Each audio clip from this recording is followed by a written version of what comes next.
Hi everyone, this is Mrs. Stevens, and today we're going to talk a little bit more about how cooking in your house can relate to math and fractions. Miss Conley was telling me that you guys have already talked about geometry and geometric shapes, which is a perfect way to lead into some fractions talks today. All right, let's get started. One of the first things I want you to know is that we do study. Your teachers study. I studied, I took notes, wrote things down, looked at the standards. We're always trying to find ways to make sure that we're teaching you important ideas about fractions. So one of the first things I wanted to talk about was the idea of equal parts. Just look at this for a second. A big idea in fractions is that they have to name equal parts, and the size, or what the whole is, matters. So I want you to tell me, which of these do you think name equal parts? And then what might those parts be? Okay, well, I'll let you think about that. Maybe we can come back to it. But the idea is that for fractions, they have to have equal parts. These are very straight lines, but they don't name the same size. Neither does this one. This one I tried to. I may not look like it, but those name equal parts also. So fractions have to have equal parts. And you are really used to seeing that on geometric shapes like this. Another way we use fractions a lot, and that's the cooking reference, has to do with measurement, right? So when we measure things, we use fractions to measure them. And we talked about how the whole matters. And in this case, it's a cup.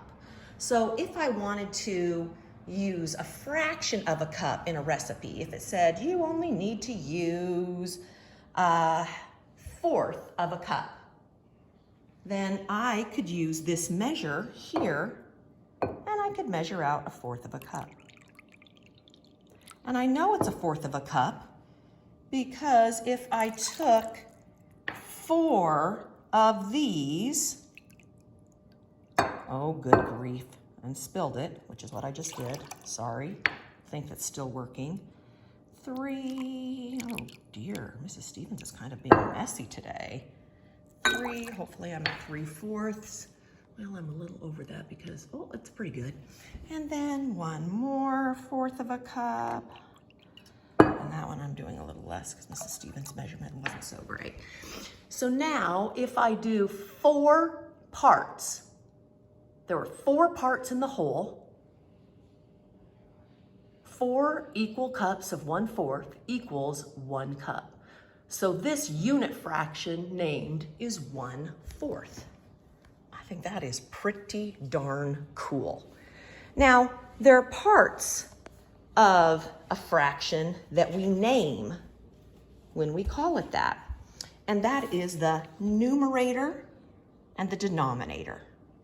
So the numerator names the number of parts that we needed.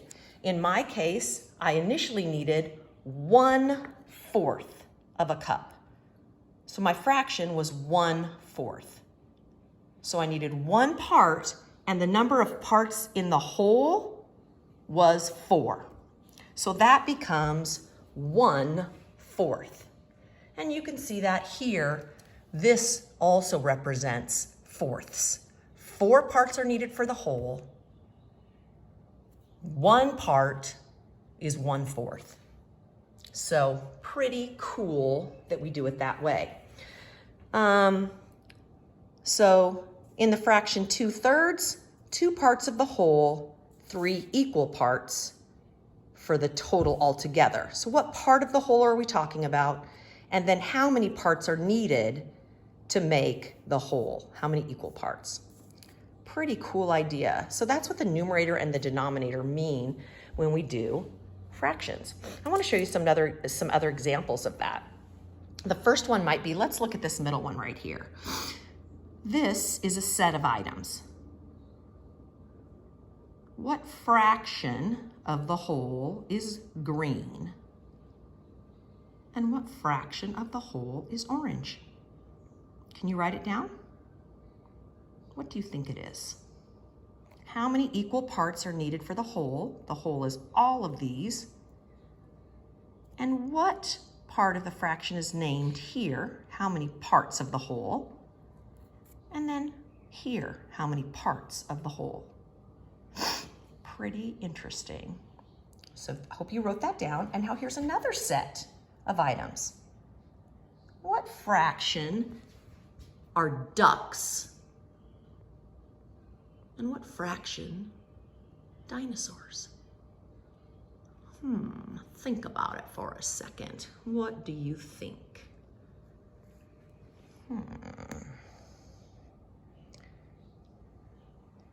I thought of this.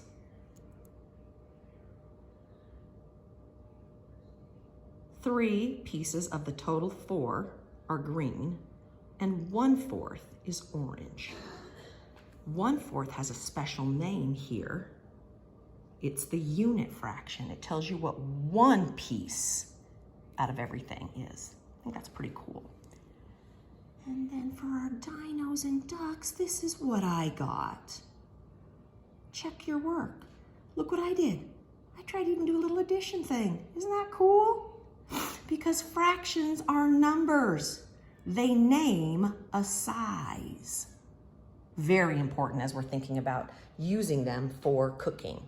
Okay, I wanted to show you one other thing that I thought was really kind of cool. Let me see if I can make some space here on my counter. And that was, let's use an example of pizza because it seems to be something we're pretty good at. You have this pizza in front of you. It looks pretty plain right now, I understand. But you and your family are going to share it. Well, maybe just you and me. Let's do it that way. So what should we have for a denominator? How many all together? How many equal pieces in this? Write it down. See if you can think about it, what it is. And then what if you ate 2 of these total pieces? So you're gonna eat this piece all up. You love you some purple pizza, and this piece all up. So you ate, how much did you eat? Can you write that fraction down? And then how much is left for me? So that if we add what you ate together and what I'm left with, how much would we have all together? I want you to think about that. Next, guess what we can do? We can put it on a number line. I love this. You could put this on the number line. So here we have 1, 2, 3, 4, 5, 6 equal spaces on my number line. I know that 6/6, this is 1 whole pizza right here. Let's see what you ate. You started here and you ate 1 piece, 2 pieces.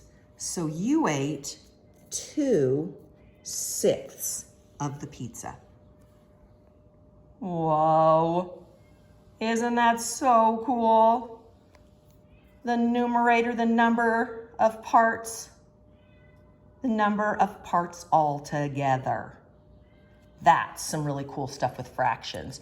And if we know that we can use fractions that way, like we add other numbers, we can operate on fractions as long as we're making sure that we have equal parts, that we know what the numerator and denominator are referencing, what's the whole.